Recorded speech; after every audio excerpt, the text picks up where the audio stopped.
Hi, it's me again with CorelDraw Tips and Tricks. Part 2, if you didn't watch Part 1, is how we got to this part. I want that pink flower pretty close so I can watch it. I am going to attempt this. I'm going to take the polygon tool, set on 8-sided, and I'm going to draw an 8-sided polygon. I'm going to hit P and put it in the center. I'm going to hold down the Shift key and make it a little bit bigger. And I'm going to grab the shape tool and select them all and right click and turn them into a curve.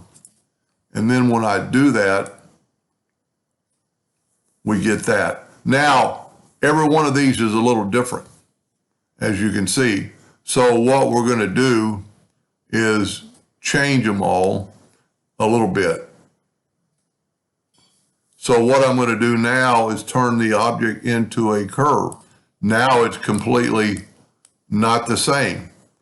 And I'm going to grab the shape tool and I'm going to maybe bring this one up over like that, bring it like this, maybe bring that up like that, just kind of make them all a little different, just like we did on the petals.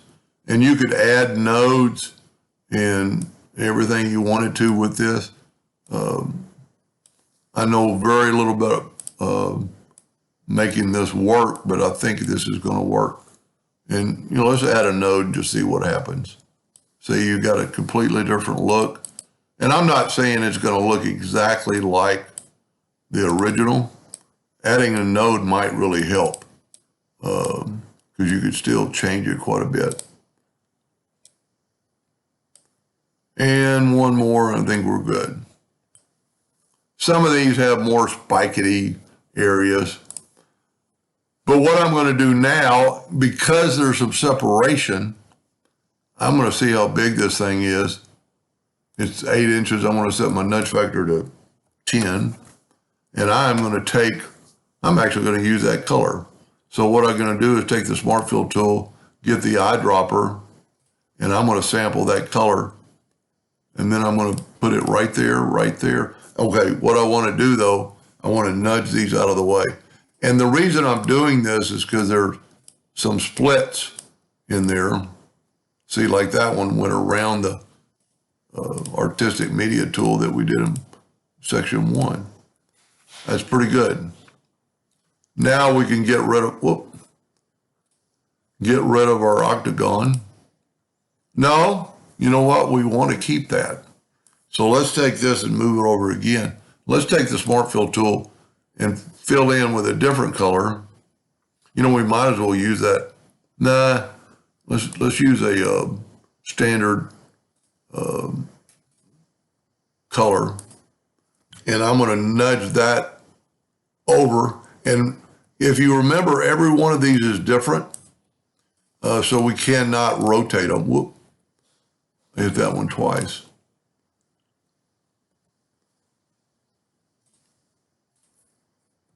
Okay, now that looks pretty good. I'm going to left click, right click, and this really isn't existent. So you could group this together, but I'm going to see how it's got a little bit of a weird shape and it's not quite all black. You could actually stop, don't have to do this step. You know what? I'm going to take that step away, because I think this is going to work. So let's just go ahead and fill this in with that other color. We will use the eyedropper this time and get that lighter pink. There we go. Now at this time we can get rid of the octagon. I'm not going to get rid of it. I'm just going to move it over. Now let's move this. It doesn't look like it's that much darker, but it is. That looks pretty good. Now let's,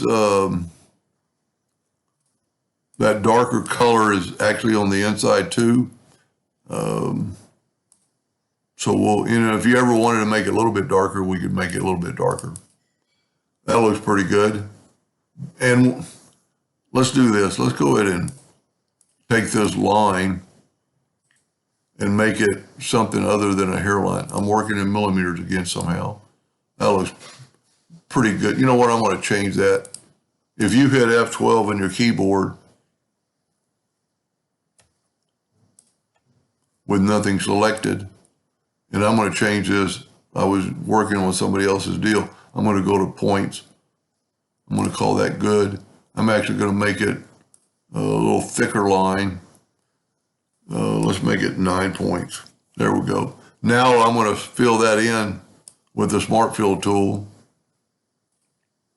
and go up to Object, Order, Back of Page. So our line shows up. Now I'm just going to take an ellipse and not even make it perfect. And hit P and then move it. Let's go ahead and make it that 8 points. No, it doesn't have a line. So I'm going to just kind of move it up here. We could actually make it a little bit bigger. I've actually made it perfect. Maybe rotate a little bit. Control D and make a duplicate of it. And then put them both on the same plane. And then that one's got the same color, so we're going to grab the Smart Fill tool, eyedropper, and we're going to grab that color, put it there. That one's actually lighter, so we're going to grab the eyedropper. And I'm not saying she's going to use, they are going to use these colors.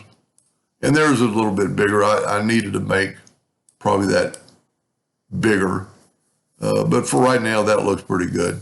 Now, if you remember, all these have lines.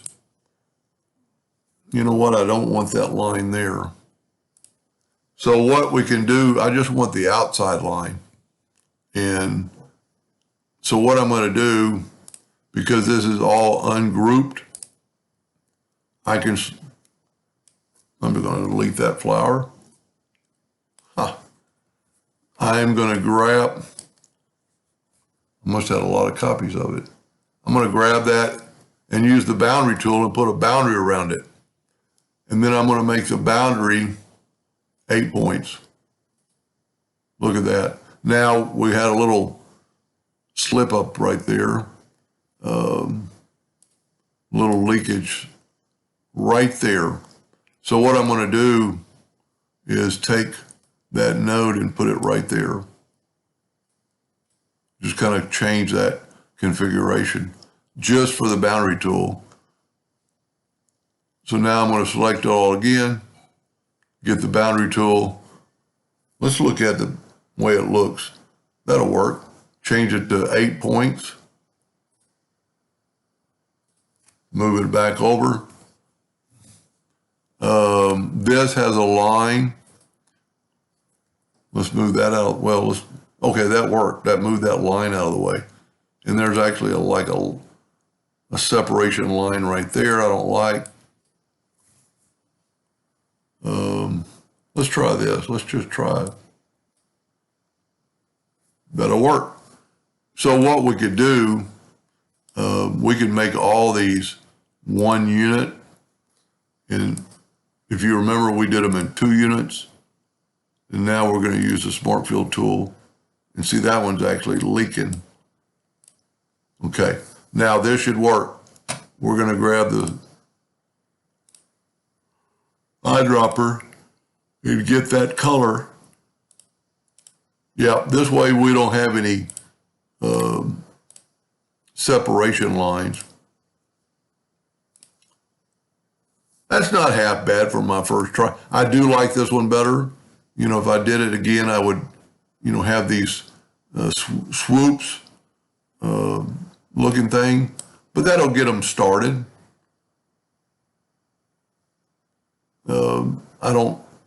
I really wish this wasn't as dark as the center. And really it needs to be these need to be a lot bigger. See if I can't grab that circle.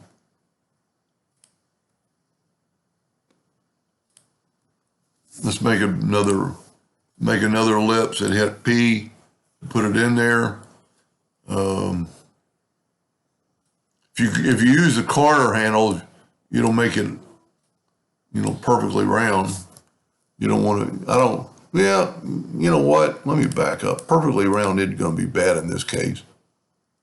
But we do want it to off to the side a little bit, and then Control D and make a duplicate, and using the Shift key so it'll grow inside, and then put that one right next to the other one, maybe even up like the picture.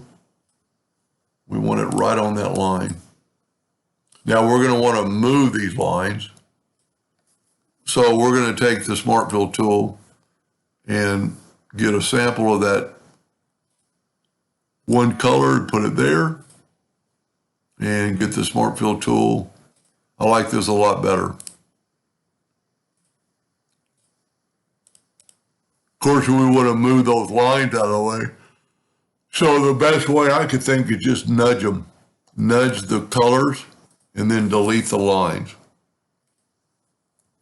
And then we could nudge these right back.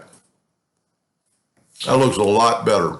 I like the pointed, but you know, you could very easily do that. Anyway, I hope that helped them a little bit. Thank you for watching.